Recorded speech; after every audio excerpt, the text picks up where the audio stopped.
Hey, Comics Cubers. Today we have legendary Superman group editor Mike Carlin, who, among other things, presided over the death and return of Superman.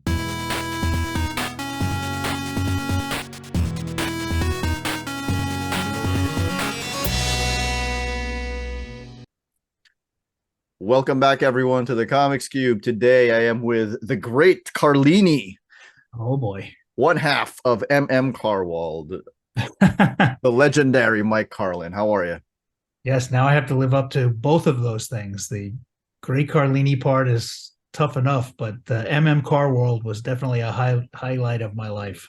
One, yeah, that's definitely something I want to ask you later. Can you talk? My first question about that I ask anyone who comes onto my show for the first time is very simply, why do you love comics?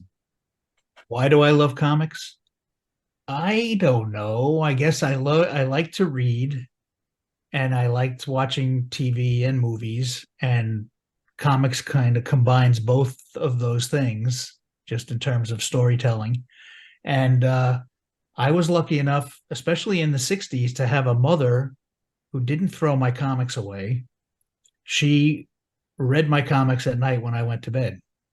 She was uh, she was a comic fan before I was born. She loved Superman and Wonder Woman, and she was also a collector of the EC horror comics. Oh, wow. So my mom was cool, and it was just always okay. My dad never understood either one of us, but she definitely made it okay for me to like comics, and I could draw a little bit, so it was just like I could make my own comics, and it's really all you need is a pencil and a piece of paper, and you can make your own comic book, and it's the coolest thing in the world. And I did that in grammar school, and my best friends made their own comics, and it was just fun.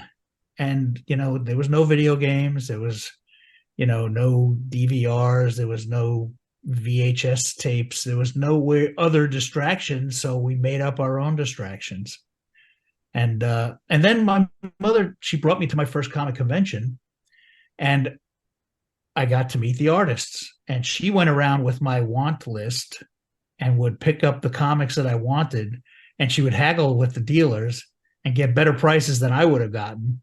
And so she was having fun, and I was off getting autographs and sketches from people. And it was just like, it was exciting to me. It was just the fact that you could get that close to somebody who was creating the entertainment that you were making was amazing. It's like if I liked Lost in Space on TV, I wasn't going to get to meet Bill Mooney and hang out with him. But if I liked Mike Kaluta's Shadow comic, I could actually meet him and sit and watch him draw and talk to fans. And it would be amazing to me that we would be allowed in the same room. So it was all a really fascinating universe, especially back then, where it was a little easier to get near everybody. Yeah, I mean, I think that's true even of today. Like, if I Yeah. like a TV show, I'm not necessarily going to be able to find a way to talk to the director. And here I am now talking to Mike Carlin. Well, even I was going to say, even on Facebook these days, it's like many of us are very accessible, and unless somebody acts a little wacky, we're pretty amenable to talking and sharing thoughts and whatever. I mean, I'm in several groups, Superman fan groups, and I participate. It's like I there's no secrets. I got no there's no I'm not going to go in there and talk about the big fights I had with my boss or with some of the talent or whatever, because that's not what we're selling. We're selling the stories, we're selling the comics, and that's to me, it's pay no attention to the man behind the curtain. It's like let's just talk about the work. Yeah, but how does it feel being in a group like the Superman Triangle era group and everyone there talking about what a great job you did every single day, How does every it single feel? post? I invented that group. How dare you? It felt good. I mean, the dumb thing is I invented the triangles just because I couldn't keep track of where everything was, and it helped me to know where the books fell. Like, say a year later, I needed to go back and find a story. It was just easier to do it that way than to figure out which issue came before, which issue of Adventures came before which issue of Action. It was just almost impossible. The numbers were so far apart in on the regular numbering that I would never be able to have done it. So it was a selfish move, but it worked out okay. Necessity is the mother of invention. That's what it was. Growing up, did you have a favorite comic character, artist, and writer? Yes, yes, yes. And yes, I think I was less focused on the writers back when I was really young. But my favorite comics were I liked Green Lantern and I liked Flash. I like Superman fine, and Batman was on TV, so I like Batman just fine. But Green Lantern and Flash were my favorite characters back in the day. And at Marvel, I never bought a Spider-Man comic, and I didn't go for the Fantastic Four. I liked Daredevil and the X-Men way before they got popular. And it was just like, I didn't know that Chris Claremont was coming. I didn't know Frank Miller wasn't invented yet. I just liked those characters. I thought they were fun. And I thought it was very interesting stuff. And I guess back then I would have said, Stan Lee is my favorite writer, but I don't think he really was. I would say maybe Denny O'Neil. He wrote some comics that I first noticed who the writer was. At DC, they weren't publicizing who the writers were as much when I was a kid. And at Marvel, it was mostly Stan, So, but I would say, I would say Denny was probably my favorite, partly because he was paired with my favorite artist back then, which was Neil Adams. That helped get me into the X-Men. That helped get me into Green Lantern, and Neil was great. And this is going to sound weird, but everything I see in my head when I'm trying to do a drawing, even to this day, it looks like Neil Adams drew it, but it never comes out that way. My hand doesn't help the process here. I screw it up every time. So it looks like Neil in my head, but it comes out like Mike Carlin, and it sucks. So it's sure it stands fine on its own. And one of the things about me was I got to be an intern at DC when I was in high school. Mm-hmm. And the job at that time of interns was to Xerox original art. So I was Xeroxing Bernie Wrightson Swamp Thing, Walt Simonson Manhunter, and Jack Kirby Commandy. And I said, I'm never going to be able to draw like this. I can't do it. So I'll do the funny animals. I'll do humorous stuff. And I can sometimes be funny. So that was a smart move in a way, except that there was no market for funny stuff really. At the time, right? Like it was being phased out. Even now, there's not a real market for that kind of stuff. Mad Magazine was pretty much a closed shop. It was the same idiots every month. The usual gang of idiots. Yeah, they were usually idiotic. And Cracked, I thought, was a little fly-by-night kind of place. I didn't know I didn't know who the owner company was. I never heard of them. And Marvel was doing Crazy Magazine, which is where I brought my portfolio up to because I thought I could get in there, and I did. So that's how I got in the door at Marvel, and it never occurred to me to be an editor. It just happened because I was walking around the halls. I've got a couple of questions putting together two things, which is I'm bouncing around too much. I know. Well, it's just I'm really curious about this because you said that when you draw, it's Neil Adams that you see in your head. Yeah. But you've said in other interviews that when you were an intern, you would make copies of those pages that you mentioned. Yep. Bernie Wrightson, Walt Simonson, Jack Kirby, and then you would try to ink over them. Mm-hmm. Is it possible that maybe the reason you were having difficulty inking them is because none of those artists draw like Neil Adams? Well, maybe. I guess I feel lucky that I wasn't Xeroxing Neil Adams pages because I would have crapped my pants. I would have definitely not known what to do. And I certainly don't think I would have been a better inker over those. Kirby was definitely that was a country I shouldn't have gone to at all, just because it was such a different feel than what I thought was a good idea for superhero comics at the time. I have since reassessed my taste from back then. I think Neil has a place. I think clearly Jack Kirby knew what he was doing. The power was there. The storytelling was clear. I understood it. Same with Ditko. These were not my favorite artists when I was a kid, but I was wrong. I think that they were the guys who were doing it right. And honestly, if I look back at Neil's work from back then, especially, I don't know how I understood the stories. I think I just understood the draftsmanship. I think I understood that that guy's hand looks like a hand and it's coming right at me. That I understood that part of what he was doing, but his storytelling is not the best in the universe. No offense, Neil. Sorry. But I completely relate to that because growing up, I was under the presumption that anyone who didn't look like George Perez or John Byrne was not a good artist. Yeah. And I have completely turned around on that. So let's talk about John Byrne. You worked with him on Fantastic Four. Yeah. What was so when you that is a legendary run? What was that like for somebody who was just starting out in the business? Well, the genius of me as an editor is that I know when to shut up and let somebody do their thing. And I think that I really do think that the talent of a good editor is to know when to get into it with somebody and try to help, and to know when to step out of the way, because they have their finger on some pulse that I could not figure out.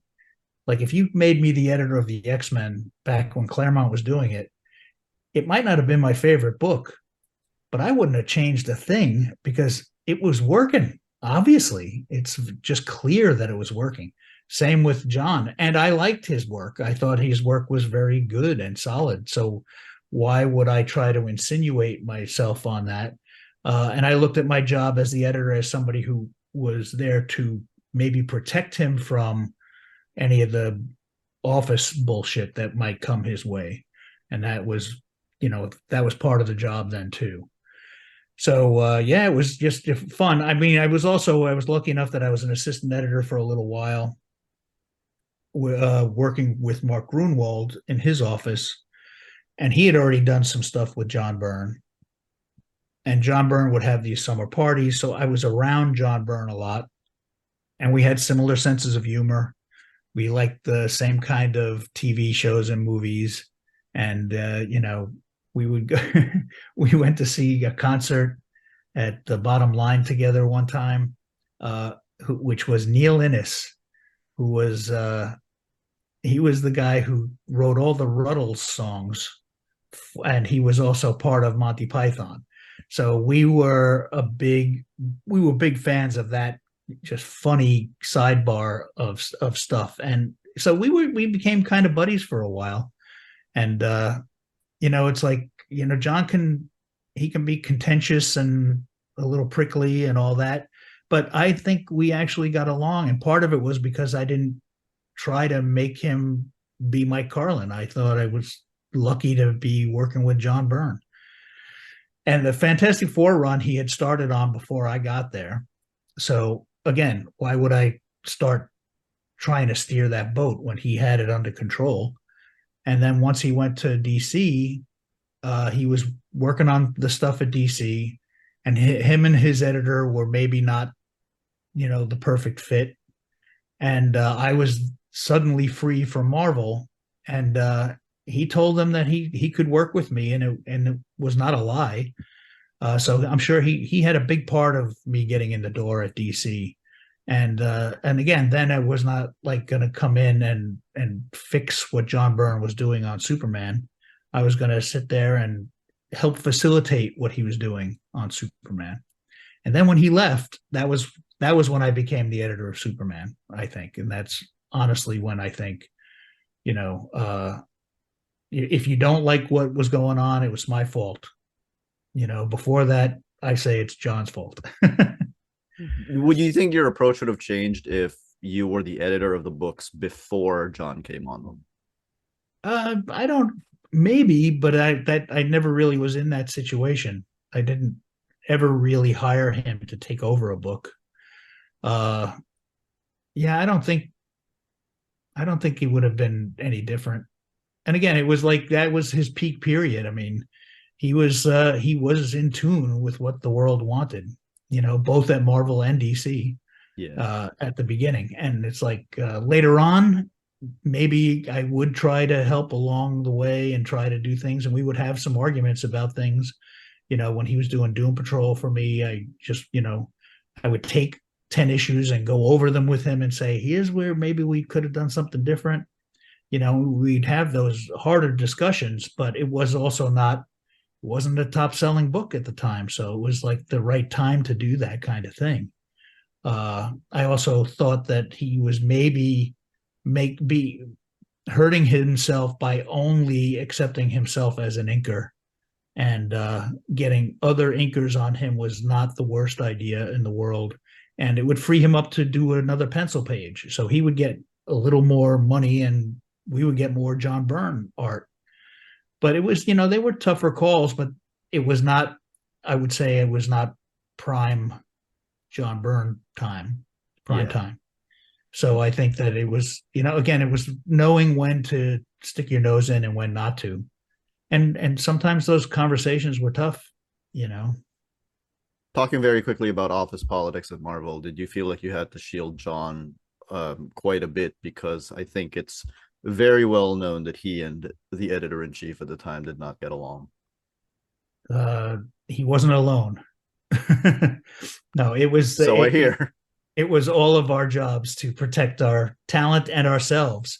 And obviously I failed, because the minute John was gone, so was I. I was pretty much out of there 6 months later. So it was not, I was like, everybody at Marvel was like, yo, nobody gets fired at Marvel. And I was like, oh yeah, I was the first one. And then a lot of people were getting fired. So yeah, it was a tough time. At the same time, it unified a lot of people against a common problem. And, that was ultimately good for the company. And it was good for DC too, because DC was populated with tons of refugees. And I was one of them. I mean, the day I got canned, I walked from the editor-in-chief's office to my office, and I made my first phone call to Denny O'Neil, who had just left to go to DC. And I said, hey, I just got canned. And he said, well, I don't know of any jobs here for you, but I'll take you to lunch. And I was like, hey, I love lunch. And that was me getting to meet Dick Giordano and some of the other people at DC in my official capacity.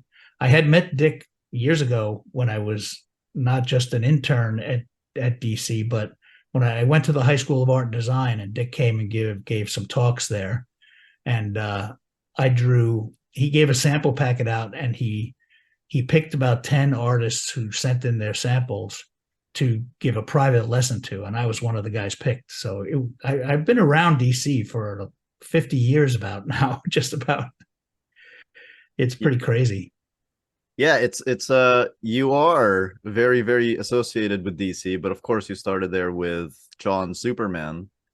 And I guess I'd like to ask you about that was a completely new direction for Superman, and it was also a completely new direction for comics, because in the 80s we were seeing a lot of pushing the envelope. There's a lot of, shall we say, in retrospect, controversial stuff in John Superman. I'm thinking very specifically of the Barta issues. Yep, I knew you were going to say that. Did you ever feel the urge to kind of jump in and pull him back, or was it? Well, we would talk about it, but ultimately, like I said, I wouldn't say he was in charge, but he was definitely calling a lot of the shots. So do I regret that happening? To a degree. At the same time, I do think it was time to press some of the edges of the envelope and to do something unusual. We did that story with the Comics Code approval, so it was not completely tasteless. It was definitely a little risque, to say the least. And ultimately, oddly, my bosses never came and complained to me about it, that's what I would have expected first. But no, Really? because everybody basically understood again, it wasn't a hands-off attitude. It was just oh, John, well, okay, you know what you're doing. And that it was that kind of a reality that we all kind of lived in. And when you average it all out, it was the right idea. When when you Definitely. when you say your bosses, do you mean the editor in chief or do you mean higher up at Warner Brothers? Well, both, but we never heard from the higher ups at Warner Brothers. I mean, it was to me, it was Dick Giordano, Paul Levitz, and Jeanette Kahn. Those were the powers that be that I ever dealt with or heard from. Now they may have heard from somebody else that I never knew about, and they protected me same way I was protecting John. So yeah, we never really heard anything from them. Even when we killed Superman, I didn't get any heat from anybody outside. Jeanette may have, but I I believe Jeanette played fair and square. We always told everybody what we were doing. Everybody knew what was coming. So we played fair and square. So Jeanette told her bosses what we were up to, and then they conveniently would forget what they wanted to be mad about.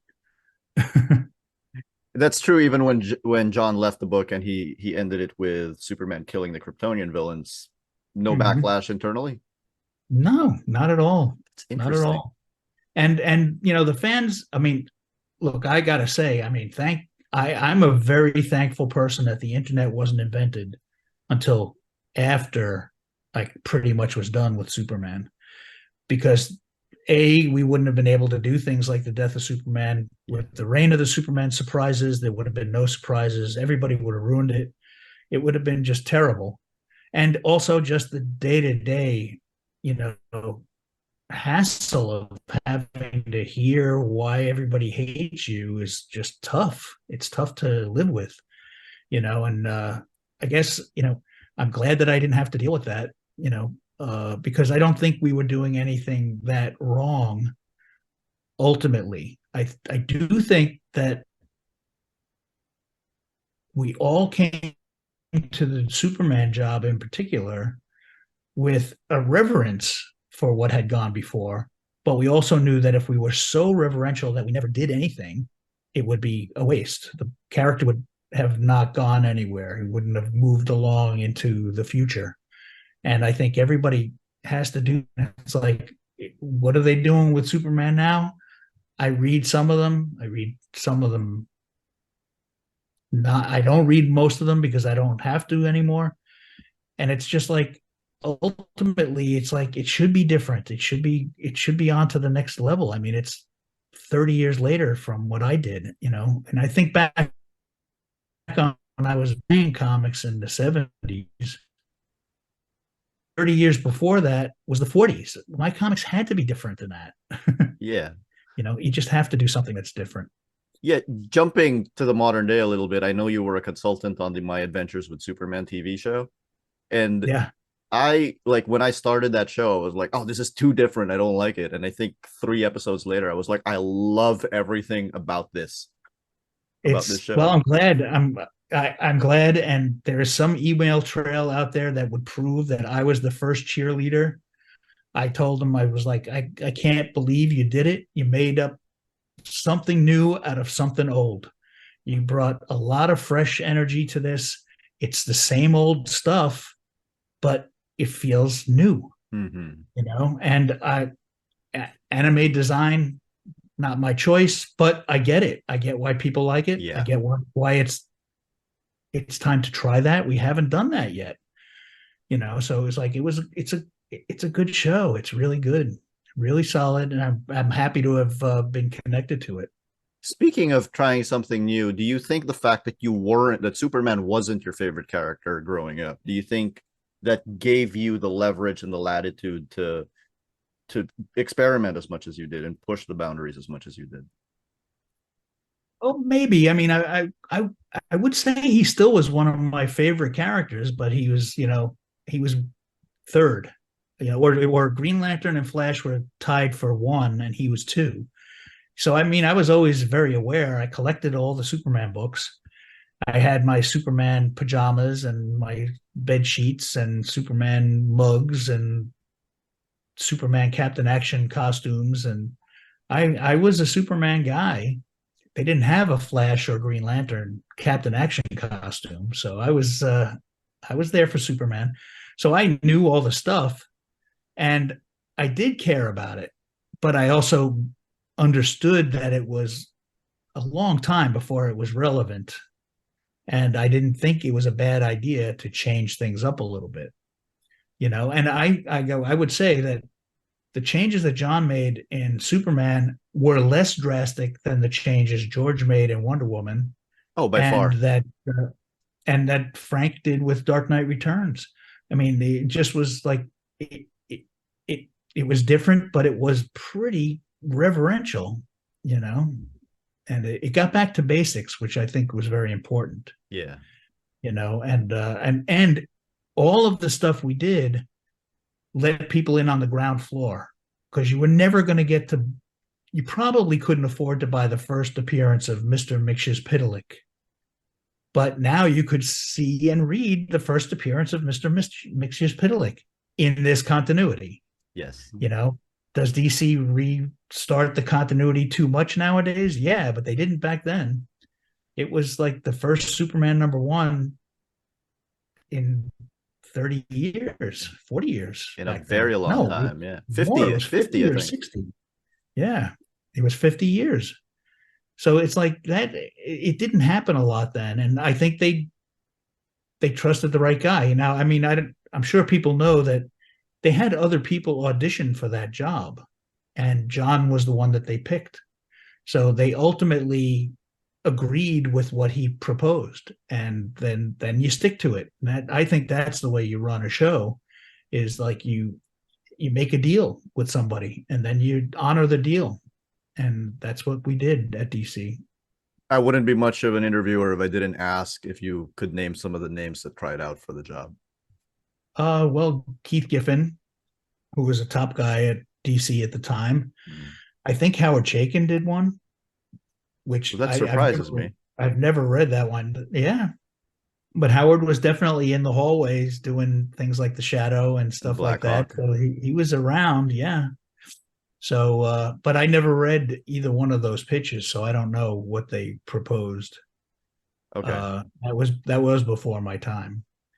Uh, are there any changes that John made? Because like whatever John said, like you guys had to run with it, of course, Mhm. afterwards. Are there any changes that John made from the what was then the established Superman mythology that you favored more than the others? And are there any that you wish he hadn't done? There's not a lot that we wish he hadn't done. There's things that we tried to make something more out of, like the idea of him killing the Kryptonians might have seemed like a bad idea, and it still does to some people. Uh, but once he left, it gave us the chance to show how that would screw up Superman if he did something like that. And we got a year's worth of stories out of him being really upset about it, to the point where he removed himself from Earth. He had a split personality for a while. I mean, he was screwed up by that action. That's one of my problems with the Man of Steel movie, Right. is that Superman kills the Zod character and there's no repercussions at all. He yells really loudly for 5 seconds. Yeah, well, he yelled really loudly when Lois was dead in the first Superman movie, and that meant a lot more to me. and that made sense, even though he turned the world backwards then, yeah. And that didn't make sense. But yeah, I just like, so I felt like all you got to do, there's nothing that's a really bad idea as long as you attempt to make something out of it. And sometimes you fail, but you got to make the attempt. And if John had stayed and just let it be that Superman killed the Kryptonians from the pocket dimension, and that was it, that would have been weak, and I would have had a harder time defending that. But here, it's like, to me, it's like I know in my life I don't need to develop a code against killing, but in Superman's line of work, having killed makes it make sense to me that he would develop a code against killing. I know a lot of people would argue that you shouldn't have to go that far to find that out. But again, he's in a different business than most of us are in, and he's definitely a life or death situation guy all the time. The one thing that John did do that we think was the greatest idea of all time, and so has everybody else since then, was keeping Ma and Pa Kent alive. Yes. And that's ultimately the counter argument to what I just said, and is that they should have trained him that killing was not a good idea. And that's my other problem with the Man of Steel movie, is that Pa Kent basically just says, don't help anybody. Yeah. Don't do anything. Don't help me. And it's like, that's really not Pa Kent to me. And I feel like there's no son in the world who would have stood by and let him die in that tornado. No matter how much his dad says don't. Again, I come at things and I say there shouldn't be something that you just say is a bad idea. So if I was in the room when that was propositioned, I would have said, okay, look, everyone knows that Superman is going to ignore what his father told him and end up saving people anyway. He's going to do that. Otherwise, there's no Superman movie. Otherwise, there's no Superman. So he's going to do that. So how about the first person he disobeys his father over is his father, and then they have a conflict for the rest of their lives together because his son didn't listen to him. And now look at all the bad guys who are targeting him, and maybe his family and all that. And the father could always be like a pill and a real problem in his life if you wanted that. I prefer Ma and Pa Kent being the people who made him human. You know, it's like, yes, he's super because he comes from Krypton, but he's a man because of Ma and Pa Kent. And that's that to me. Talking about when John left, you then launched into an over 10-year career leading the Superman books in what is now known as the Triangle era. Yep. How did you put together that team of writers and artists? What is the science behind the big secret? The big secret of an editor putting together even just a team on a book, but more so in your case, a team on a line? Well, the big secret is you gotta, first off, you try to put together a team made up of people that you actually like personally, people that you can spend time with, because you're going to be spending a lot of time with them, people who you just get along with, and people whose work you like. You know, so if you want to hire Roger Stern, you should have read a couple of Roger Stern comics that you have an opinion about, because ultimately, if you're an editor, all they're doing is paying you for your opinion. That's all it is. And my secret was that I was already working with Jerry Ordway. We got along. Partly because I had hired him to ink John Byrne on the Fantastic Four as well. So I was a fan of his artwork. And then as I got to know him, I was a fan of him, and we would just laugh like crazy. Everything was fun and funny for us. So when John left, I had already started letting Jerry write an annual here or there and do some stuff like that. So it was just a question of kind of helping him along. I thought he knew story. He just needed to learn how to put it all together, and I was a helping hand. Then I got Roger Stern on it, and Roger Stern is probably, to me, one of the best writers of comics, superhero comics out there. And he's the guy I recommended to write the novelization of The Death of Superman. He's the guy who I would always go to for anything I was working on, because I love his work. I think he's a great Spider-Man writer. I think he's a great Avengers writer. And to me, it's a sin that all the companies aren't using him these days, including DC. And he should be the first guy on everybody's list. You know, I just think he's amazing. Now, unless he's just not working because he doesn't want to, that's his thing. But we should all be bugging him. Yeah. Everybody should be bugging him. Well, he's hard to get in contact with. He's great. and Louise Simonson was somebody I knew at Marvel, and I had worked with her and John Bogdanoff at Marvel. Now, John Bogdanoff was a guy who named his son Kal-El, so I knew I would get him Of course.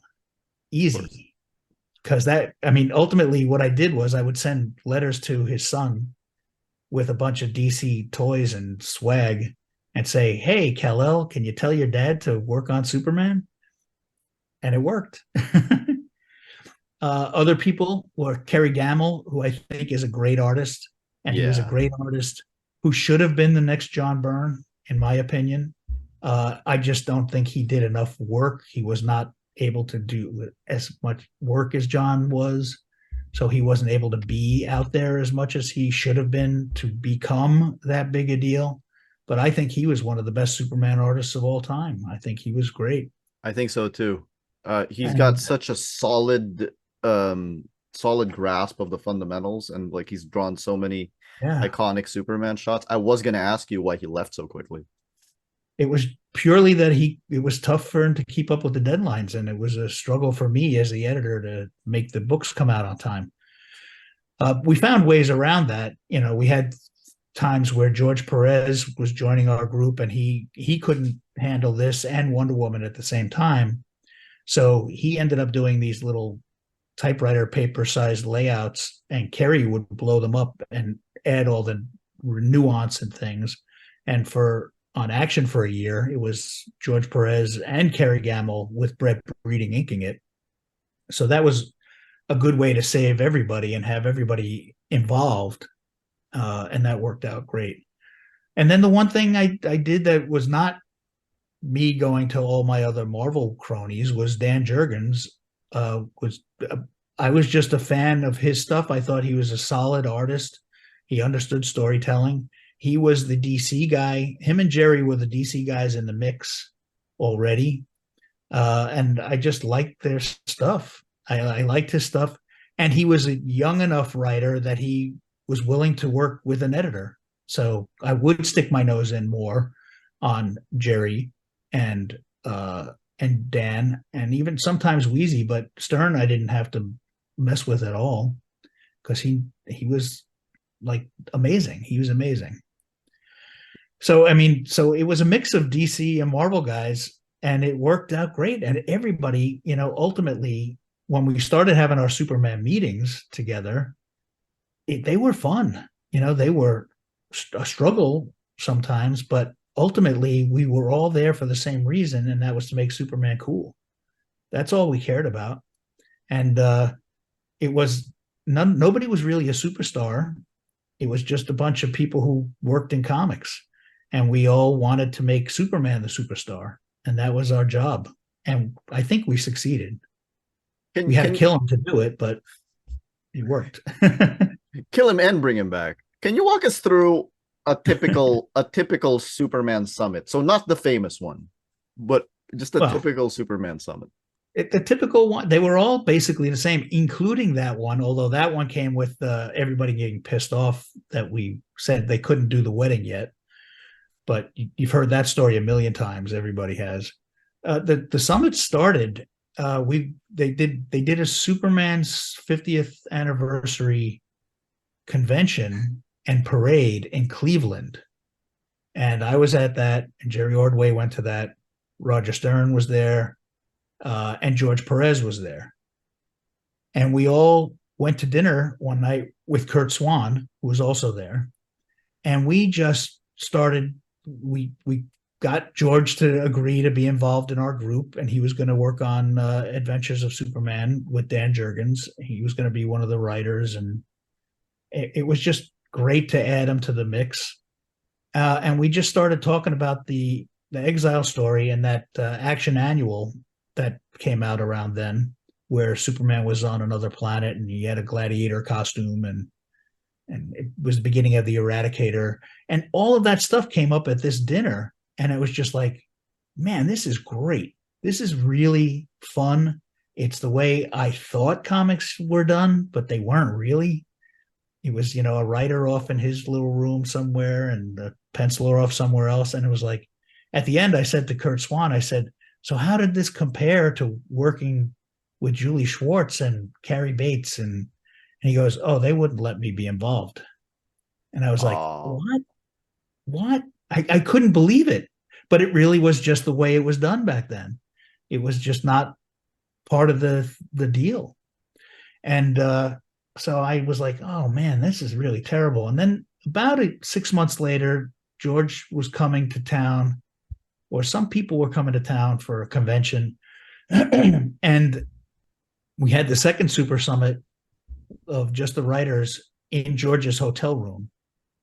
And we just sat on the floor, literally, and figured out the next batch of stories.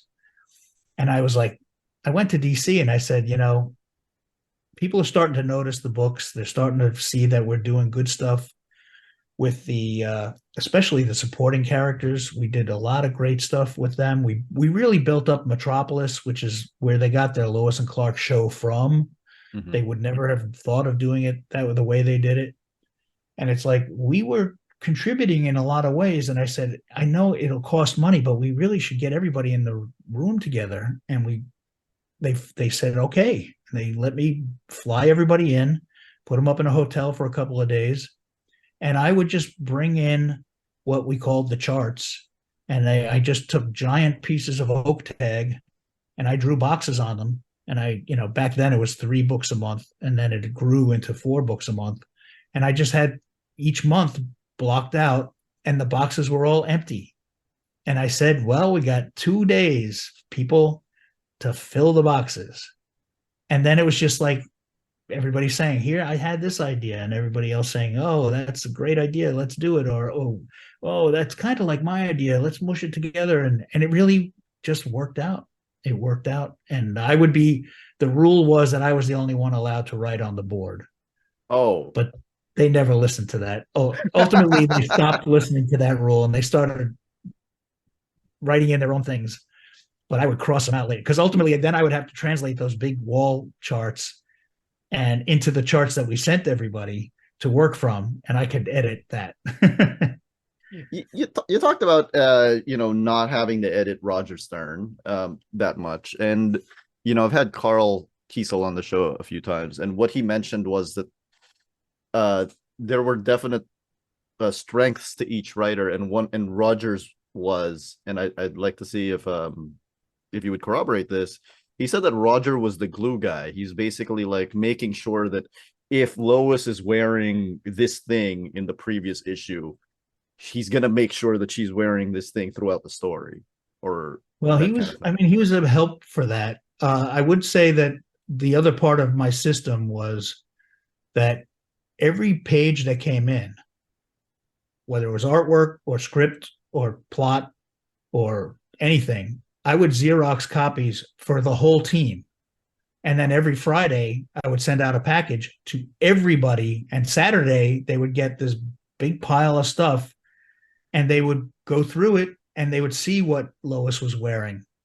And the rule was, if you're the first penciler to get to somebody, you do get to decide what they wear. So even if it's out of order, if you're Dan Jurgens, you're the fastest, you're pretty much designing what everybody's wearing all the time. So that's kind of what that was.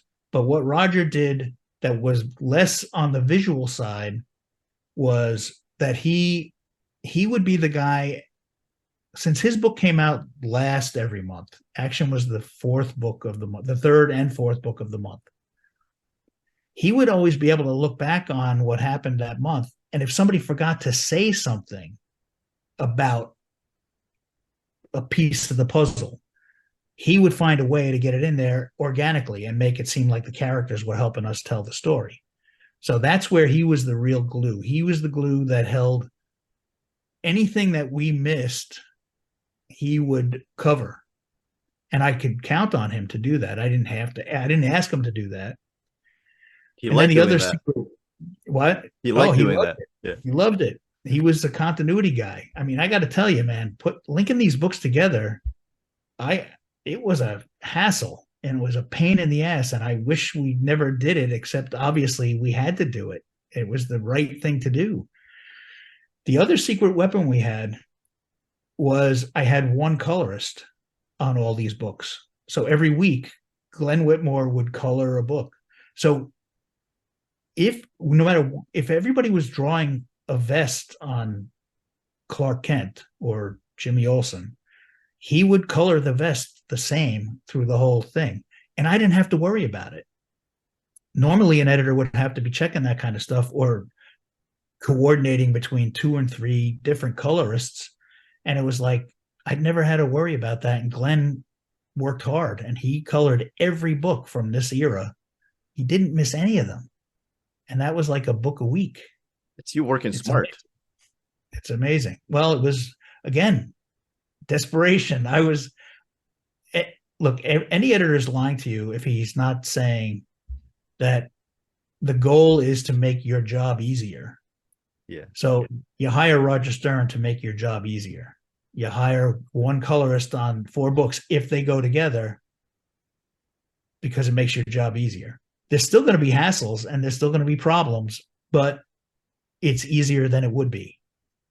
And that was my genius, if you want to call it that. In this era, the late 80s and 90s, the super books, there did seem to be a lot of rules set in place, because you inherited it from John Byrne. So Superman was less powerful. Superman has historically not been a member of the Justice League. Was it your decision to stick to these rules, or did this come from higher up? No, well, I didn't want the sales to go down when Byrne left. I knew that they would, but I wanted to, again, try to keep what was working going. I mean, that was to me a goal. I also agreed with a lot of these things. I agree with the idea that the last son of Krypton should be the last son of Krypton. There was a point where the crowd grew so big. If you have Kandor and Supergirl and Argo City and everybody's still alive, then nobody died except his parents. And then he's Batman, so it's like it changes the origin. So I agreed with that. And I thought, let me see how long I can keep this going. And it was also to try to make the stuff feel fresh. Like if you were somebody who was reading the comics for 30 years at that point, at least you could see a new version of the Phantom Zone. The Phantom Zone wasn't just Kryptonian villains. It was villains from all over the universe put in there, or stuff from around the universe put in there. And it's like, is that a good idea? Maybe not. It is different, and it could lead to a good idea. So let's try it. So that I do think that there was some good stuff that came from what John did. And again, we all agreed that Mom Pa Kent alive was a great achievement. Yeah, another thing. Yeah. It was just simple because they were great sounding boards, and they were the heart. They were who made Superman a hero. And another thing that John did that you guys ran with and has been genius has been Lex as a businessman. Yeah. I mean, hey, he was president. Just like all businessmen. Just like all the businessmen. Yeah, and he was also a criminal, just like all the presidents. See, this is me getting in trouble. This is why they wouldn't let you speak to me. Yeah, they don't let me talk anymore. I had to retire to get my politics out there. Did the creators ever feel stifled by having to coordinate with each other and making sure that everything was in continuity with each other? And how did you manage that, if the answer is yes? You would have to talk to them, but I'm sure they did. I'm sure they didn't like everything that they had to do. I'm sure some of them would gripe more in private, and some of them would gripe loudly at the meetings. At the same time, it was like everybody knew the deal when they signed on. That was the good part about me being the guy who hired them all, was that I made the deals with them. I said, this is the deal. You're going to have to play nice with others.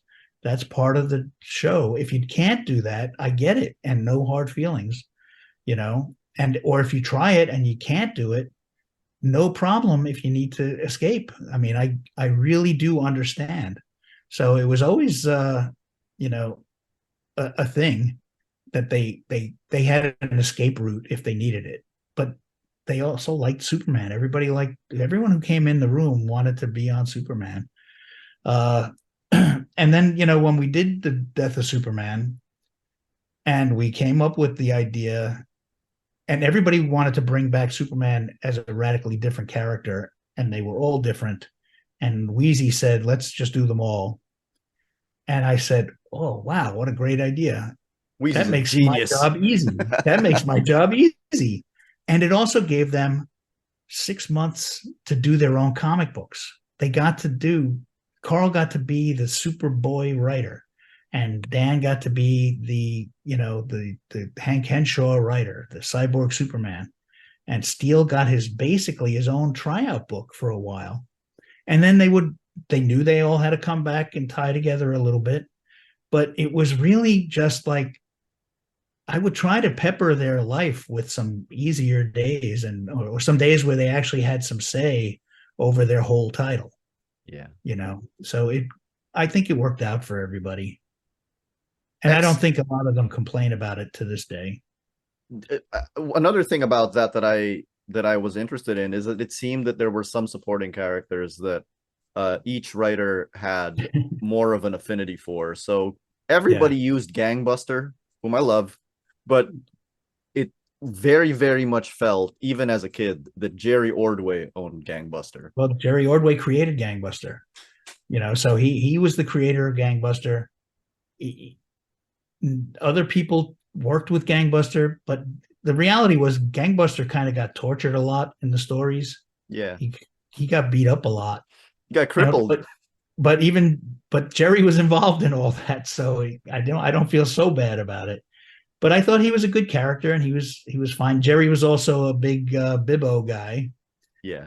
And he was the first guy to draw Bibbo, but then everybody kind of liked Bibbo, And then you got people like Carl Kiesel, who just loved the Kirby stuff. And he would do all of the, Cadmus Project jokes and all that kind of stuff. And Ordway liked them too, but Carl really liked them, and he would do all of that, Forever People stuff. And he just would do it, all of it. And they all had something different. And Dan would kind of just do all the other stuff in the DC universe from his years of working on the DC stuff.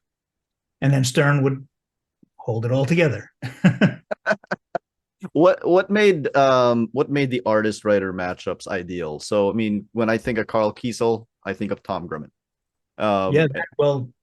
Tom was a good get even before Carl got there. He was another guy like Kerry Gamble, who I think they all kind of work up the same John Byrne alley. There's a little bit of John Buscema in their work, and they're just good comic book artists. They're good superhero artists. So I think Grummett working with Jerry was a good fit. And I think when Carl came on, they were a good fit too. And they liked each other, and that is always half the game. They're still working together to this day. And so that was a good fit. Wheezy and Bogdanov had worked together at Marvel on Power Pack. So that was easy. No problem there. And Dan Jurgens loves working with Dan Jurgens. So that was easy.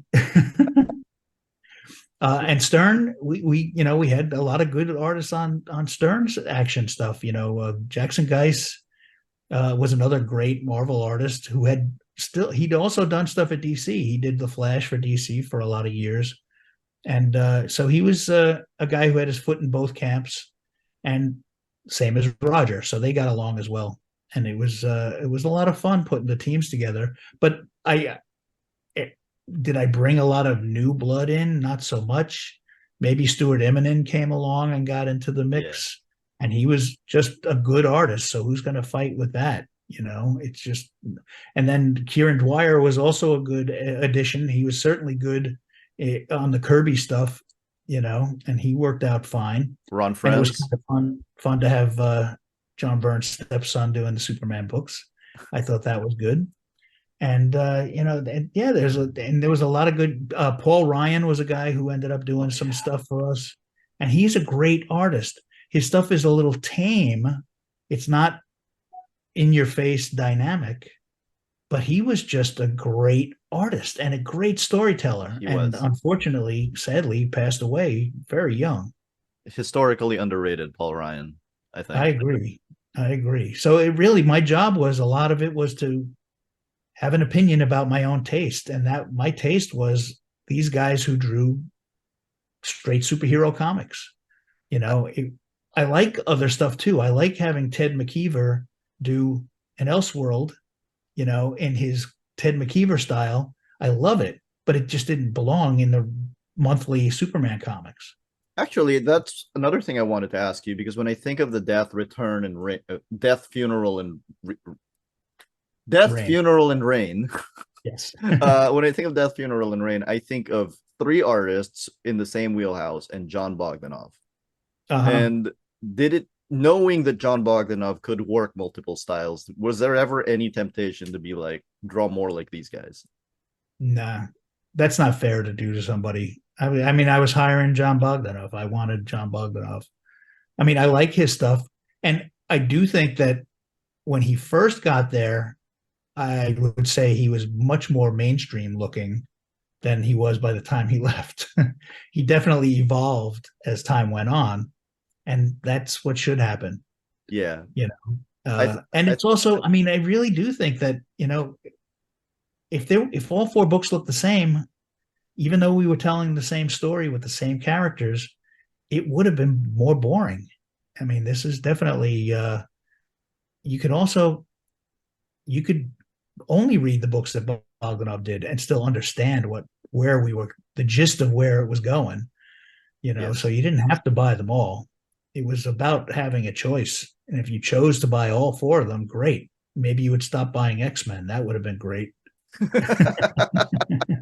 There was there's something to be said about every comic being somebody's first. You guys would put in appropriate recaps. I think Roger was one of the absolute best at it. Best. He is the best.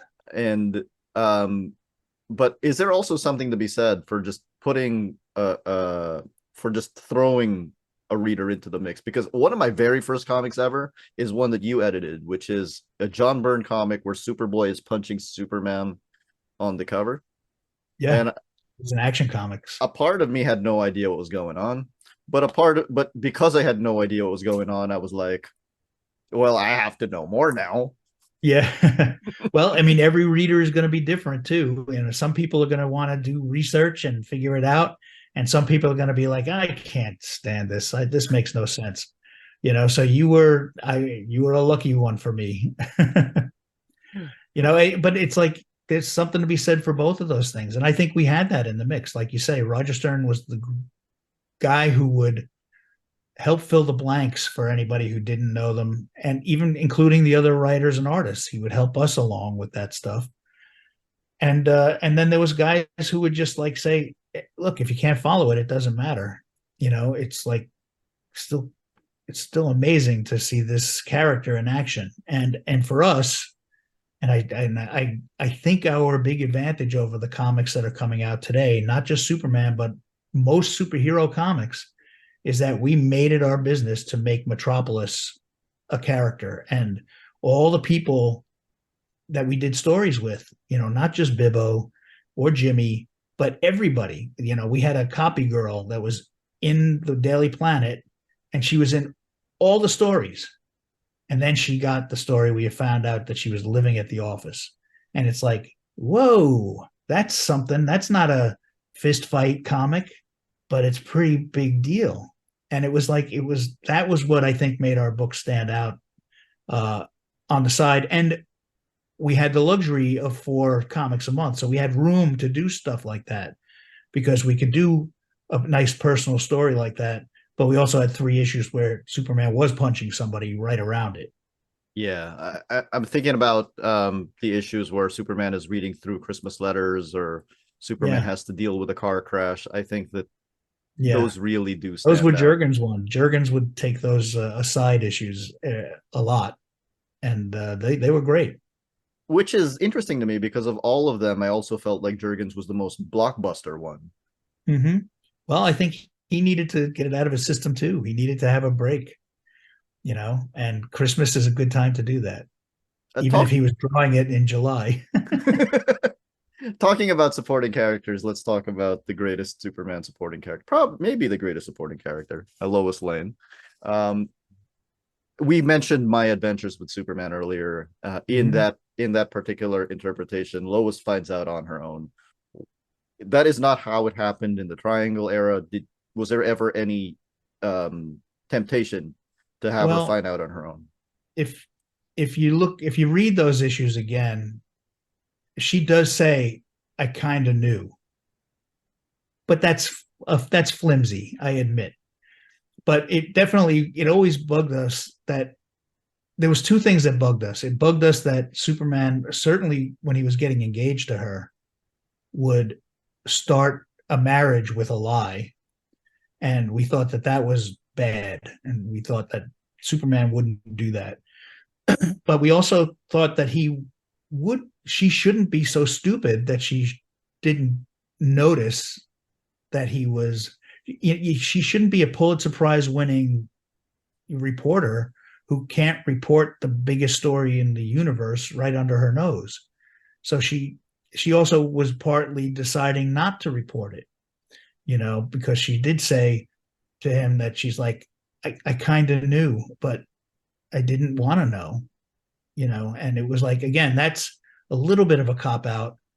I do think that, My Adventures with Superman did it in a more fair and square way, but they also did it too soon, in my opinion. I would have maybe made that part of the last episode. I would have gotten to that, and they got to it pretty early. I think that's what we all expected, that would be the finale. Yeah. So, I mean, ultimately, and again, it's okay. They did it their way, and there's room for all these interpretations. It's a multiverse. Apparently, I understand. Everybody's got one, even Everybody's though got one now. we invented it. Well, science fiction novels invented it. We just were the first comics to do it.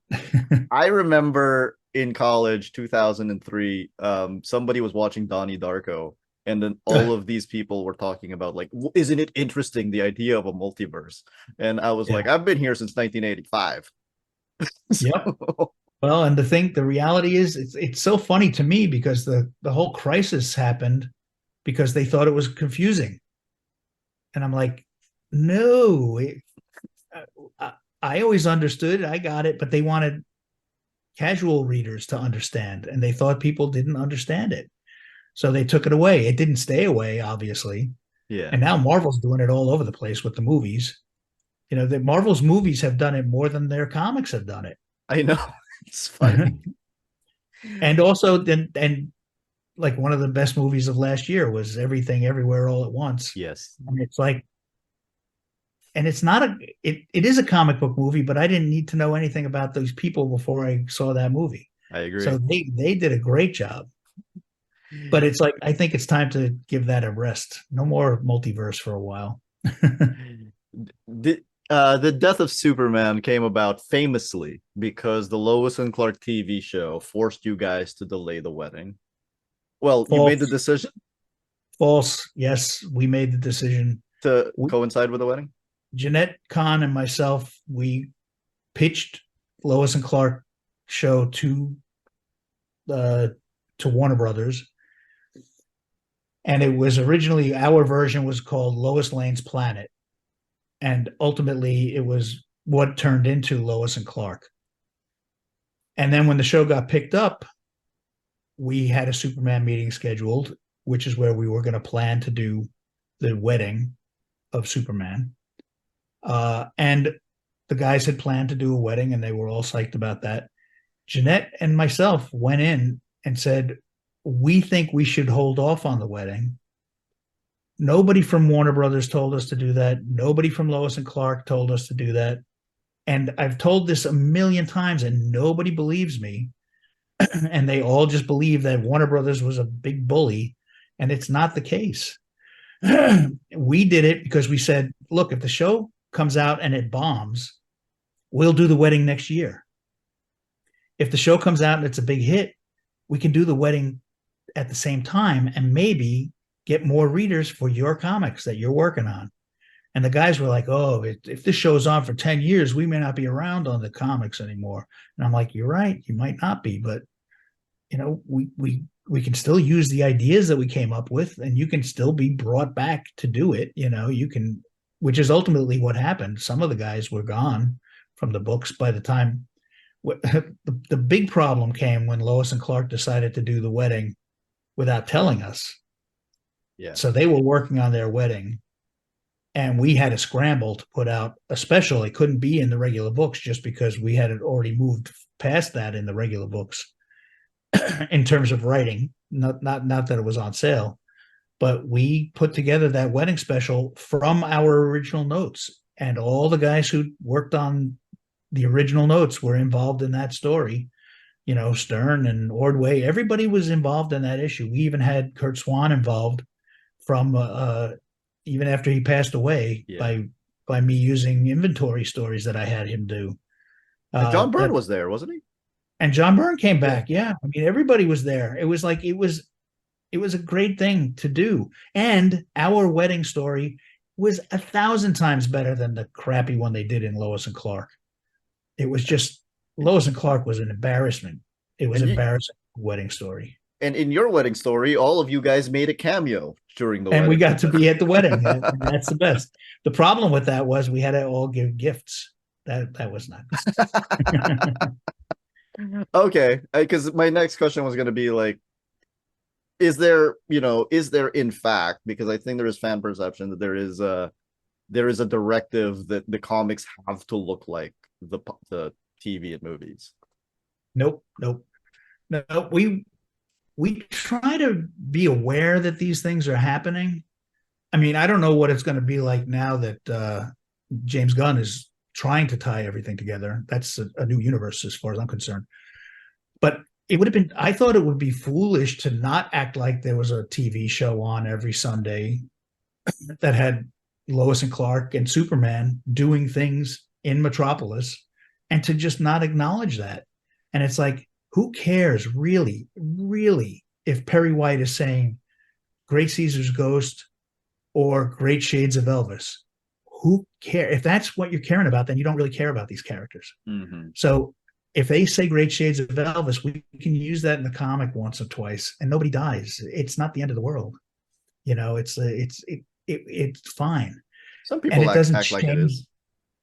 Well, I know, and I think they're nuts. I mean, look, I like Superman with the trunks better than without the trunks.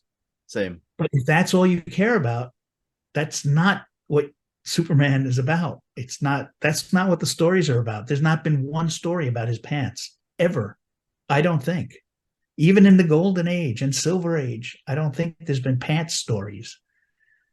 The one thing that we did take another cue from Lois and Clark was in the pilot, Dean Cain's hair was a little longer. Oh, there we go. So when we brought Superman back to life, we said, what can we do visually that will show that this is a slightly different man? He went through something. And having his hair be a little longer was one of them. And we also darkened his suit. The blue of his suit was darker, which most people never noticed or cared about, which is fine. But it's like, ultimately, we made his hair a little longer. Some of the artists went crazy with that, and they would do it like Bogdanov would be out of control with the hair. But it also was like, it was just a small cue in our mind when we made it up. Yeah. And then he got a haircut for his wedding. It's like, it was just there for a little while. Nobody died from this. If you want to get mad about it, it's so strange to me because that's not the story. It doesn't make any sense. I would like to tell you that when you killed off Superman, I have a friend named Paul, and he was 11 years old. He gave his little Superman action figure a little burial in a shoebox in his yard. Like, he definitely thought it was for keeps. And I grew up in the Philippines. I live in the Philippines, and I find this fascinating because I'm seemingly the only one who remembers this. There was a news item about you guys killing off Superman, and there was a quote from, I think it was you, but it may not have been you, that said at the very end, "Don't worry, we're definitely bringing him back." Well, I would not have flat out said that, but I would have said things like, I know the end of the story, and I'm not worried. I would have said stuff like that, or I would have said stuff like, I don't want to put myself out of work. Hmm. you know, that kind of thing. I guarantee I don't think I ever said, don't worry, we'll bring him back, because that would have ruined the fun. Yeah, I don't know. I don't know, remember the exact quote, so it might have been something like that. But as a result, I was never really worried about him coming Uh-huh. back. What I was worried about was when you introduced the four, and I Good. thought, oh crap. Oh, and that was not part of the original plan. I mean, that when we saw how big the Death sales got, then we started to worry about our return story. Was mostly Adventures 500, which was Pa Kent and Superman fighting their way back to life and not going towards the light because they were both dead and they were both going to come back to life. That was what it was. And I said, this isn't enough. This is going to be like Superman sitting up in a bed saying, that didn't hurt so much. And I was like, that's the worst. This is not good enough. And we had an emergency meeting. We had two meetings that year, and we had an emergency meeting, and we got the guys together, and Wheezy came up with this whole let's do all of the different versions that we want to do, and we worked that out. And we had Paul Levitz came for 5 minutes to that meeting, and we told him, here's what we want to do, and he said, this is great, and he got all the marketing guys lined up to help sell it, and it was really just about not dropping the ball. We didn't want to screw it up. But it was such a weird time. Like, I went to my hotel room that night after that meeting, and I turned on the news, and the news said the Superman guys have had an emergency meeting because they're bringing Superman back because the world was mad at them. And I was like, what? First of all, you're not totally right. But also, why is this on the news? This is just a comic book. It's just a story. The news doesn't tell you that Stephen King is going to, kill a cat in Pet Cemetery. You don't ruin the end of the story. It's because you killed the world's most famous fictional journalist. That nobody was buying any comics. They weren't buying the comics. So everybody famous doesn't mean anything if you're not keeping it alive. My big quote to all the reporters then was, they're like, how can you kill Superman? I would be like, when was the last time you bought a Superman comic? And they were like, oh, well, I haven't really. I said, well, if you don't water the plant, it's going to die. And that's my honest feeling was like, if you're not here supporting, then you're against it. And that worked out pretty good. And that, ultimately that stuff, our whole idea is that, and a lot of people accused us of doing a publicity stunt and, just hyping something. And it was just like, we were just doing a story. We didn't know anybody would care. We didn't know that I'd be on Entertainment Tonight talking about it. We didn't know any of this stuff. There was tons of stories that we tried to get the press to care about, and they wouldn't even nibble. It was just like the right day at the right time. And we couldn't have stopped this from becoming as big a thing. We tried to stop it because when it first got out, it was 3 months too early. People were going to comic stores and there was no comic. So it was like, it was a learning thing for me, for sure. By the time 500 came out, I assume you guys had already written and drawn like the succeeding issues. Well, yeah, we had because Adventures 500 has those short vignettes at the end that introduce the new characters. Yeah. And then the week after, all four books came out at the same time, the same week. Do you think Jerry Ordway would have left if he'd seen the sales numbers ahead of time? Well, he knew it was selling big. He left for his own reasons. I would imagine you'd have to ask him. Okay. I hope he didn't have regrets. I mean, I'm sure he would have done a fine job if he had stayed. I think Carl Kiesel is happy he left. I think Carl was the perfect writer on Superboy. That was going to be my next question. Is well, who knows if Jerry would have stayed, he would not have created Superboy. That's true, and that we would have missed out. Carl. Yeah, no, you would have had some different idea from Jerry. Maybe it would have been Gangbuster. It might have been, and I think Superboy was a better idea. Did you mentioned those 6 months being basically tryout books? Uh, did you so you mentioned it being tryout books so that you could give them the leeway to kind of do their own books. Did you think of them as being possible springboards for future stories? Because those two characters specifically have stuck around and have been leads on and off over the last it, 30 it years. it it certainly wasn't a goal, but it also was definitely it was a great fringe benefit. And we did see as it went along. First of all, the cyborg we knew had an ending to his story, and the Eradicator is was never a great personality to spin off into something of his own. He did get some miniseries, and he was in the Outsiders for a while, I think. But and he just he wasn't a personality. Superboy was a personality, and it was something. It was a flavor that we did not have. And Steel was the same thing. He was another great character who had a great backstory and great supporting characters and a great Yeah. world. And, obviously we got over 100 issues out of both of those characters, and they're still around in the DC universe. Steel was even on My Adventures with Superman. Yeah. So it's like these characters, they matter and they stick and they decide, Harley Quinn decided to become famous character because she was so good. Damian Wayne decides. We don't decide. Damian Jonathan Wayne Kent. decides that a character that sticks. Uh, You know, Speaking of that whole era, that one issue written by Roger, drawn by Jackson, guys, where you guys pulled this incredible magic trick of making us think for a whole issue that we're reading about the Eradicator, but it is not the Eradicator. It is in fact the return of Kal-El. Like, who came up with that one? Because it was like that's such a counterintuitive thing to think about. Like now it's I'm all looking Roger. back. It's all Roger. Well, it was all Roger, and it was logical for the Eradicator to step aside when the real Superman came back. It was a sensible thing for the Eradicator even to just say the Kryptonian's back. I don't have to do the job anymore. Mhm. And just let Kal-El be this last son of Krypton again. And it was great. Roger did so many things during the death of Superman and Return.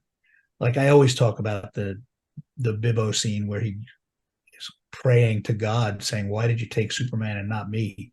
I'm getting chills just talking about it now. It's like it's always an important scene to me.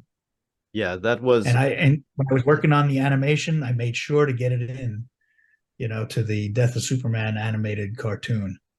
It's like it was a Bibbo defining, but it was also what everybody was thinking.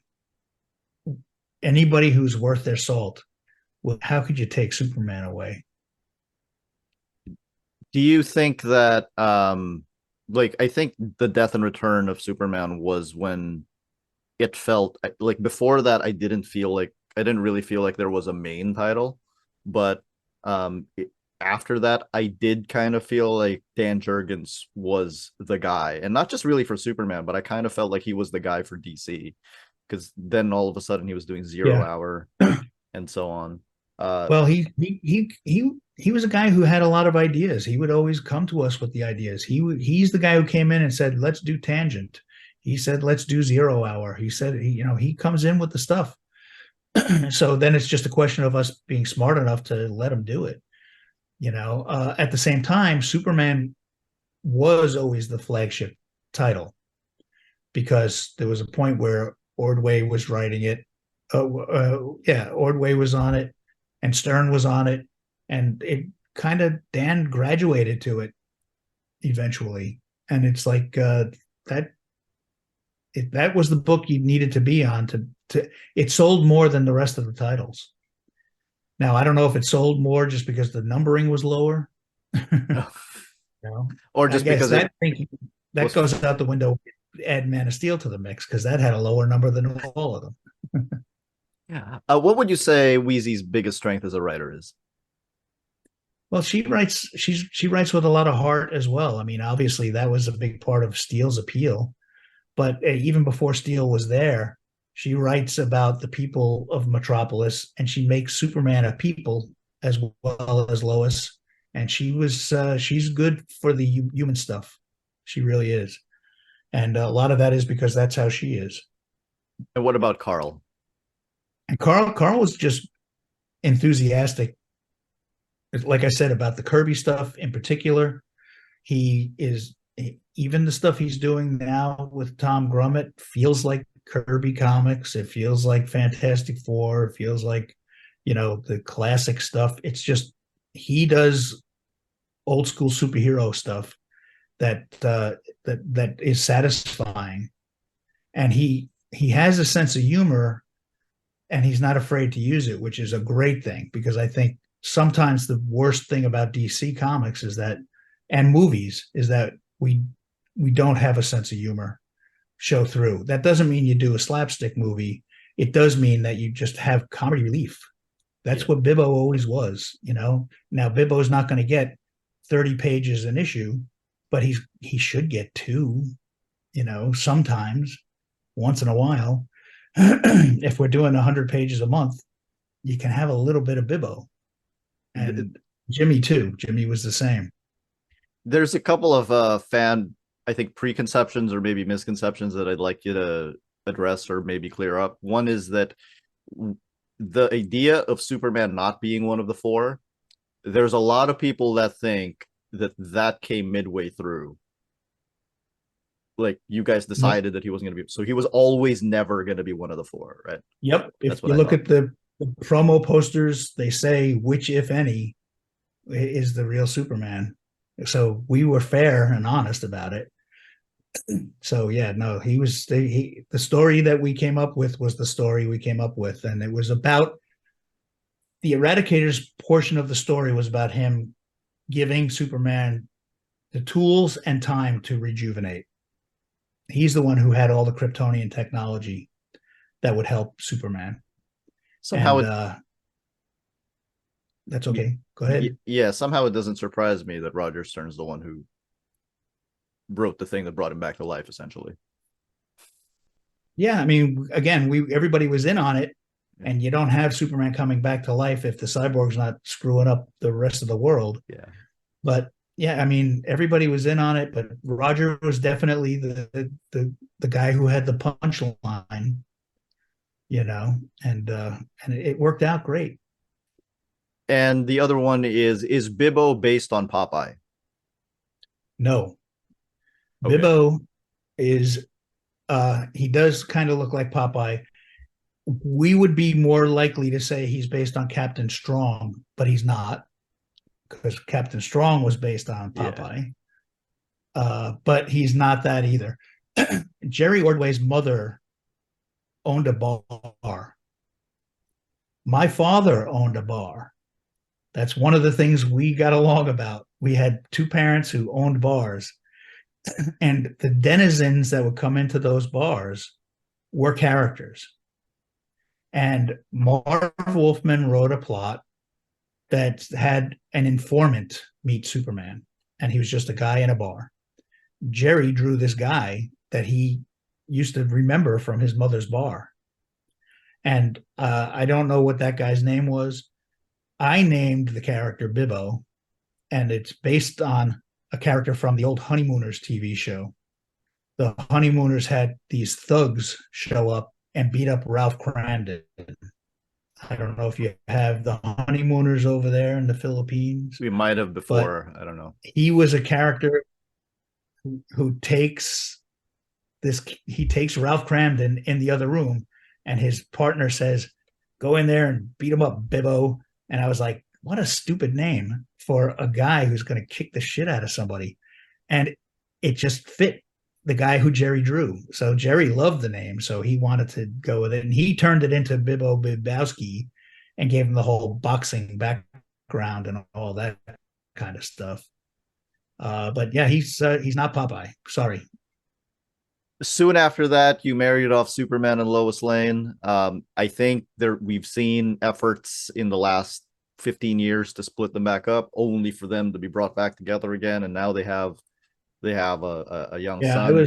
I was in on some meetings where people said they wanted to have them broken up again, and I was just like, I thought it was a big mistake, and I was like, obviously, I'm going to be the guy who says it's a mistake, but they found out it was a mistake, and especially since it led to things like Jonathan Kent, which is a good thing. It's something new.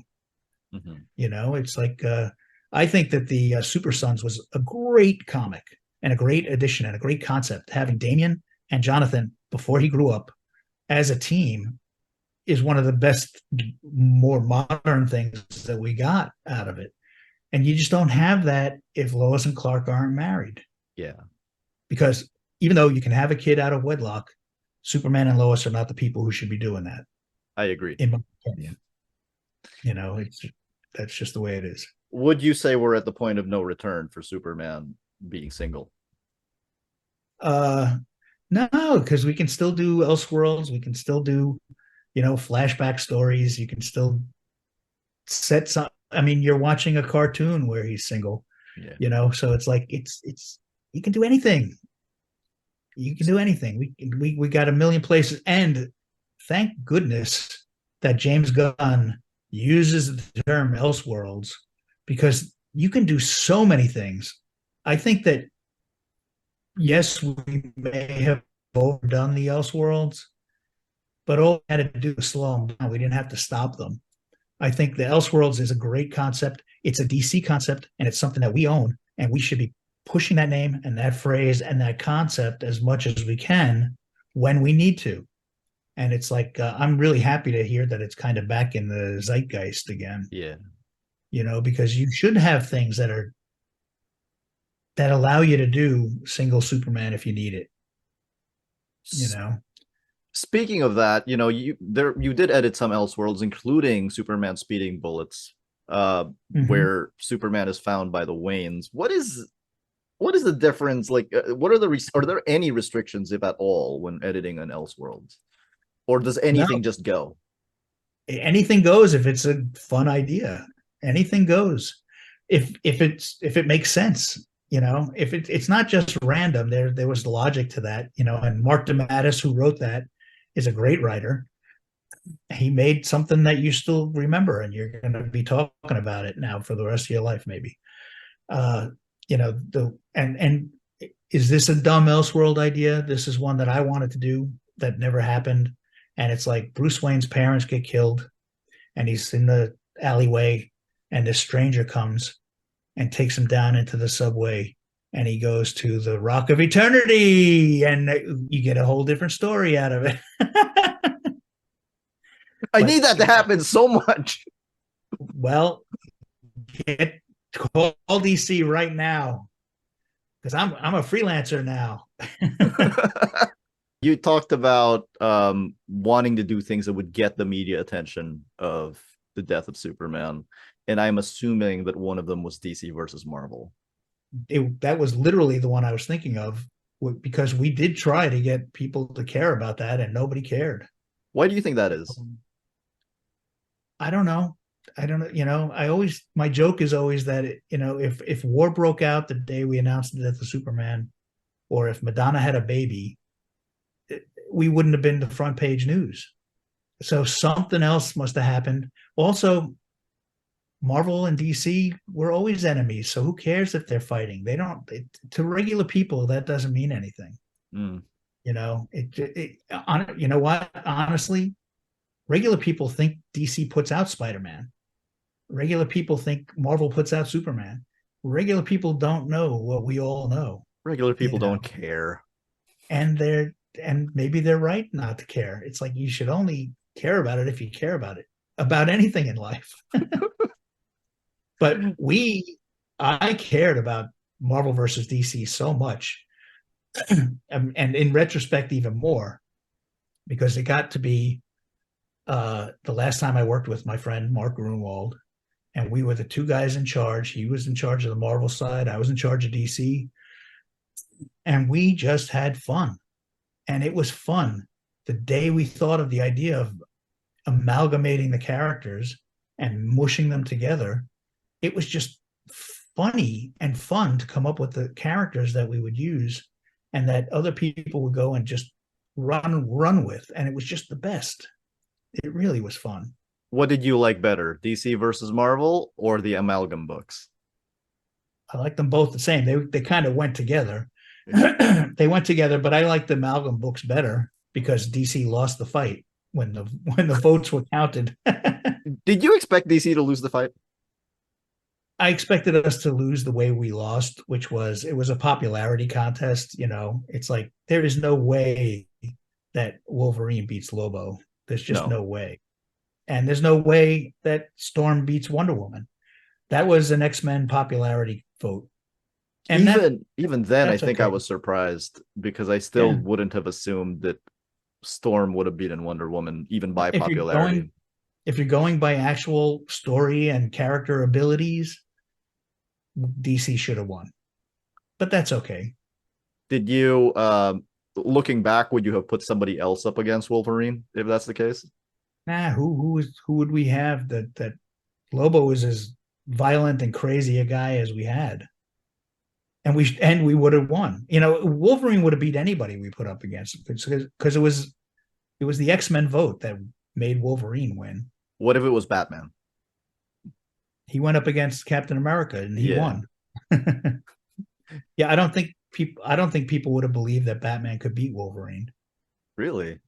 I mean, well, now I think everyone thinks Batman can beat anyone. Well, that's the thing. There's the school that says Batman is better than everybody who was ever born. I'm not always in that camp. I think that there are some limitations to being human that adamantium claws win over. Did any creators pitch mashups to you and Mark, or did you decide on what they were in advance? Well, a lot of we first had our editorial teams put together their wish lists, and me and Mark picked the ones that we liked the best. And then we would go to the talent and say, do you like these guys? And if they had a better idea, we would go with it. So it was pretty democratic. And I would say that there was a lot of shitty mashups. There was a lot that would have been just stupid or terrible or random. But the one that we didn't use that I like the best is Alfred Jarvis, giant-sized manservant. Why not? Well, we ran out of books. We didn't have enough titles to do. Do you think that somebody like Spider-Boy, in both cases you mashed up Spider-Man with Superboy at the time Spider-Man was a clone. Yeah. Do you think if you were to do that today, like, would there be, I assume there'd be somebody else you'd be mashing up with somebody like Spider-Man who doesn't really have a counterpart in DC? Like, what were the factors that made you decide, yeah, Superboy is the right guy to put this guy with? Well, they were both teenagers in our minds. I mean, they both started as young characters, and Spider-Man, to me, even though he's gotten married and unmarried and all that, and he's out of high school, he just always seems like a young character to me. And so I still feel like he would go with Superboy fine. Are there any creative teams on those books that made you think like, oh, this person would be great on this book, like moving forward and so on? Yeah, but a lot of those guys were people who already had regular gigs places elsewhere, so they were squeezing in the work on the Amalgam Comics because it was a fun job. But to me, still the best job is Dr. Strange Fate. Oh my goodness. That Garcia Lopez and Kevin Nolan is the greatest art ever done in comics. So I would love for them to do a regular book, but that's just not going to happen. Is speed the issue? Well, and Garcia Lopez, he spends a lot of his time doing the special projects and things that pay more, honestly.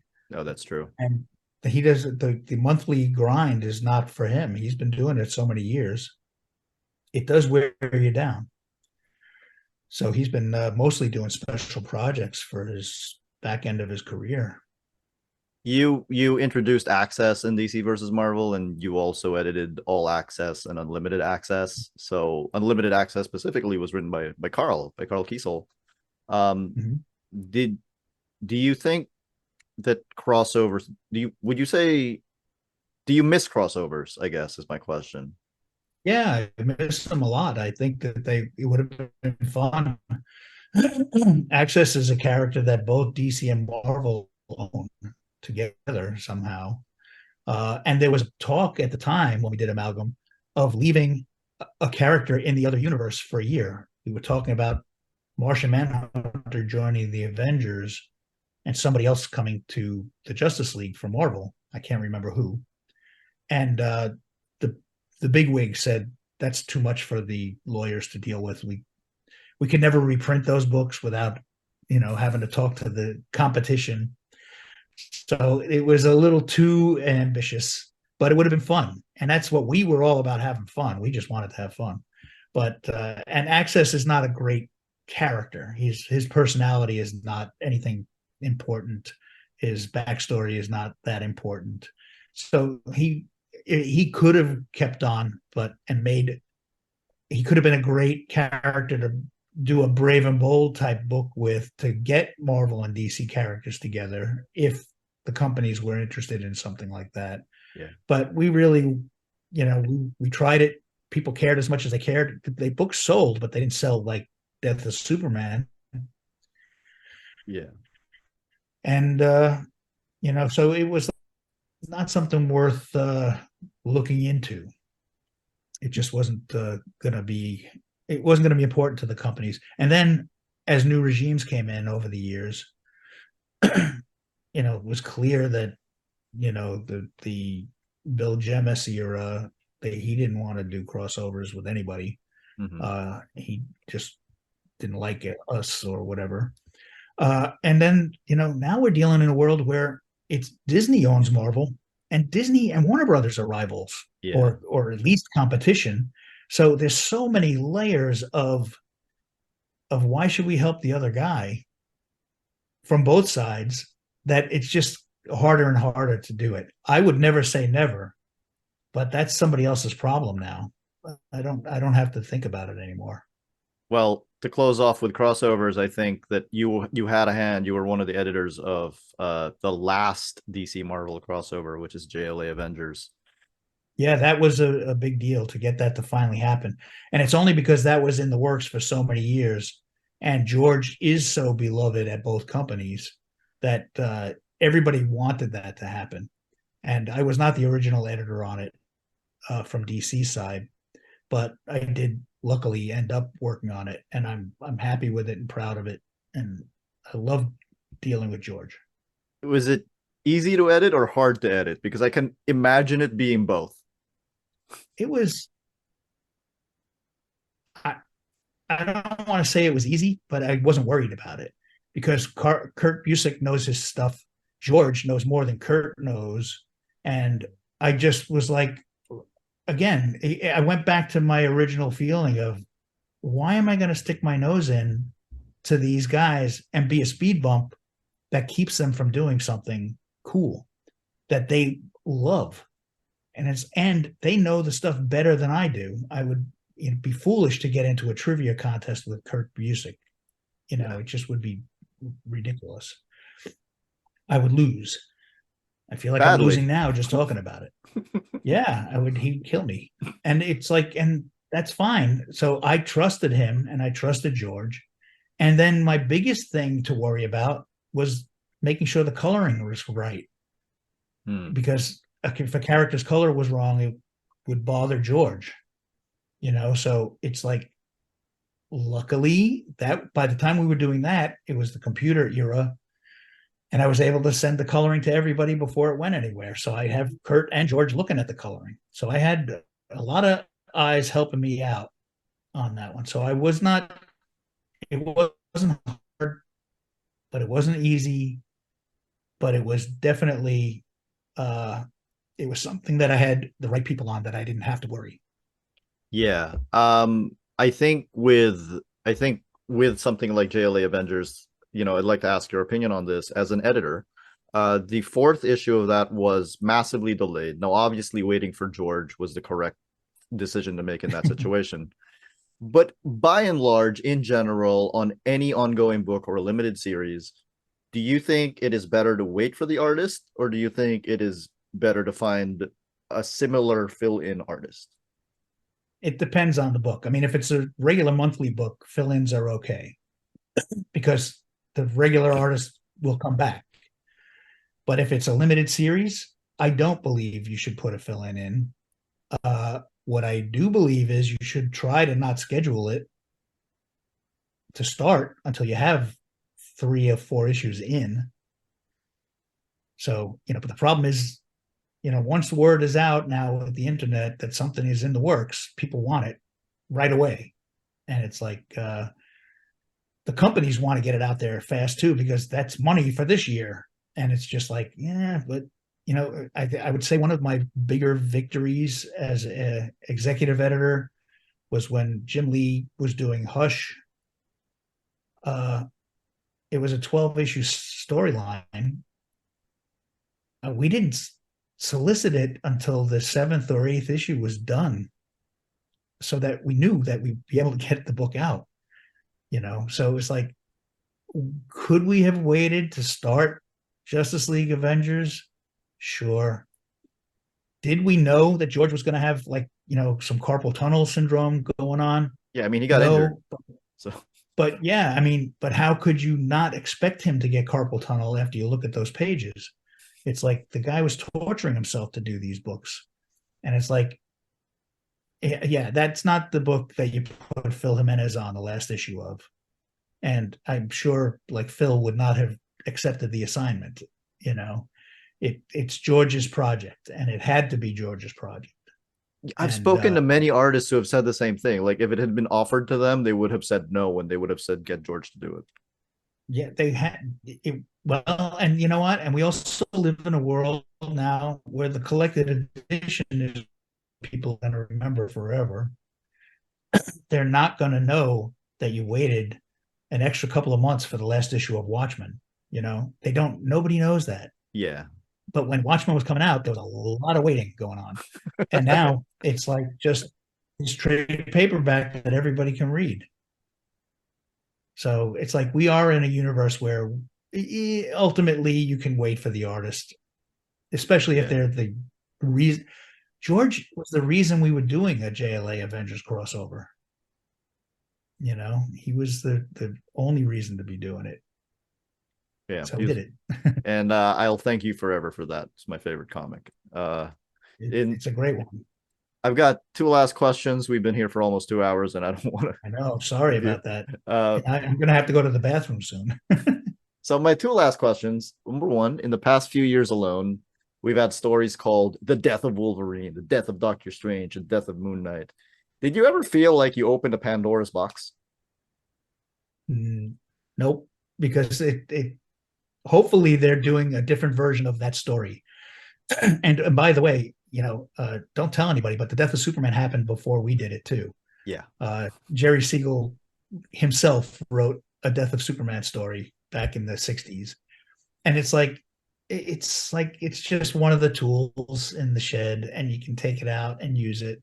And hopefully we did a version that is ours. And, for Superman coming back to replace him, I guarantee you is different than what Moon Knight did, and then you get to decide if it's a good or bad version of that, comic book staple. And that's what it is. It's a staple. And no, I don't, especially, we're talking about, this is 30 years since we did the Death of Superman and the Return. And it's like, if somebody doesn't do it, that's a long time to not do something that could be a big deal if you do a good job. You're also not the first people to put a revolving door on death. The X-Men guys did that way before you did.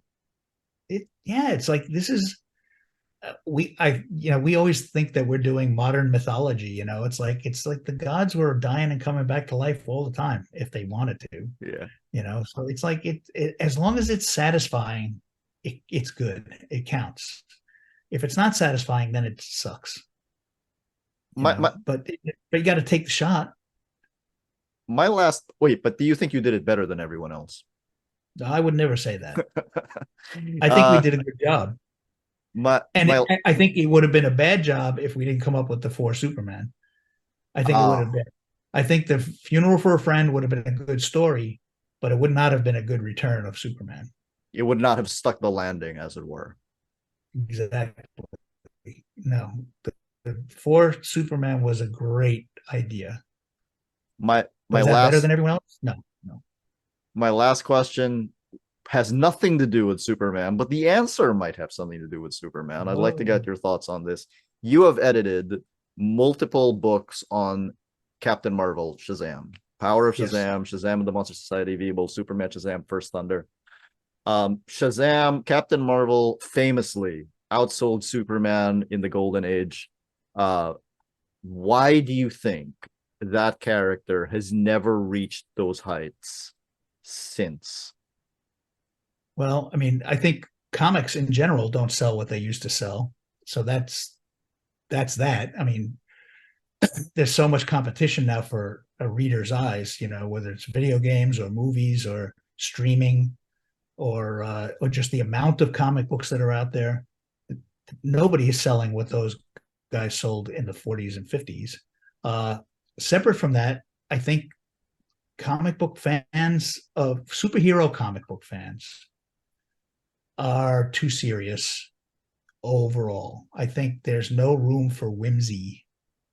And I think that Captain Marvel is a whimsical character. And he's got a sense of fun fantasy about it that is not what Superman is about. I don't think he's a ripoff of Superman personally. I think that they are very distinct characters and very different. I Agreed. think Superman was more serious right from the start. Superman, even on the radio, was fighting the Ku Klux Klan. I mean, it's like Captain Marvel was fighting a worm. It was just a silly, fun little comic. And I just don't think comic fans invest in that as much. They don't care for that. Not comic fans, superhero comic fans. Because I do think that there's a great market these days for the young adult graphic novels that are coming out. I think the web comics are definitely more fun and funny.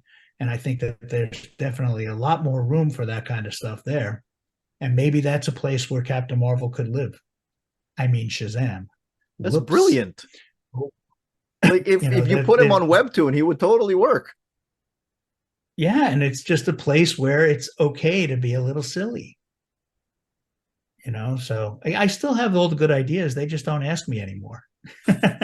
I actually have so many more questions, but Well, thank you so as you much. said, you've had Carl on a couple of times. You can call me up again soon. That I would be don't have great to check. if you would be okay with that. Certainly. Look, I'll Thank, tell if I'm busy, I'll tell you I can't do it. thank you so much, Mike Carlin. It's been my Such a pleasure. pleasure. Thank you. I just want to say thank you because those Superman comics, the Triangle Era, were some of my favorite comics. I was also reading, I was also collecting Spider-Man comics at the time, and as much as I love that character and as much as I love Danny Fingeroth, who has been here a few times, I Yes. feel like the coordination on the Superman books, even more than the X-Men books, the Batman books, the Spider-Man books, was just on such a whole other level. That Than I will say we did better than other people. Yes. And the other thing I think our other big secret I'm going to tell the world right now, which should be obvious, figure out your ending first. If you're going to do a Spider-Man clone story, figure out the ending and stick to it. Or if you're not going to stick to it, come up with something better. Because that's what the Reign of the Superman was. That was better. But it was also figured out ahead of time. yeah, you You didn't can't. let marketing get to you, right? No, they didn't. They weren't dictating what we did. They were asked to react to what we came up with. When we said we're going to put out 4 different Superman, then their job was to figure out how do we sell this. Our job was to make the shoe. Their job was to figure out how to sell the shoe. That's the way it should be, and Awesome. it was good. So just knowing the punchline is the biggest secret to telling a good joke.